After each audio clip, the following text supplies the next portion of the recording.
তপস্যা থেকে মানুষ মহৎ হয়। জীবনে আপনি কি মহৎ হতে চান? জীবনে আপনি মহৎ হতে চান?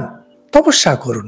যে যে ফিল্ডে তপস্যা করবেন সেখানে ইউ উইল বি গ্রেট। এই যে দেখুন, এই যে আপনারা আমার টক শুনছেন, আমি ধরে নিচ্ছি আপনারা কেউই মহৎ নন, কারণ মহৎ হলে আপনি আমার টক শুনতেন না। তবে আপনিও চান যে আপনি মহৎ হবেন, আমিও চাই যে আপনি মহৎ হন। সিক্রেট কি? তপস্যা। তপস্যা। মা যখন সন্তানকে বড় করে, তপস্যা করেন তিনি। একটা সন্তানকে বড় করা একটা বিরাট তপস্যা।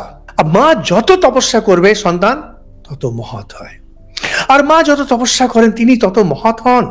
আজকালকার মা এই যে ফ্যাশন বাজি আর বিউটি পার্লার করে করে সম্মান পাচ্ছে না, সন্তানকে ছেড়ে দিয়ে আরেকটাকে বিয়ে করে নিচ্ছে, সন্তানকে ছেড়ে দিয়ে এক্সট্রা ম্যারিটাল করছে। কোথায় তপস্যা তোমার? কোথায়?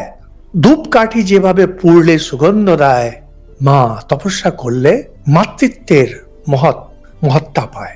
তাহলে আমি কি শুধু মা নাকি? আমি তো নারী, আমার কি শরীর নেই? আরে তো নিন না, কে বারণ করেছে? করুন। সুন্দরী হয়ে তো আপনি কোনো সম্মান পেলেন না, কারণ সুন্দরী যে তপস্যা করতে হবে সেটা আপনি করছেন না। 2 বছর 5 বছর 10 বছর সৌন্দর্য থাকছে, কই পার্বতীর মতো আপনার সম্মান তো নেই, দময়ন্তীর মতো আপনার সম্মান তো নেই। তপস্যা কোথায় আপনার?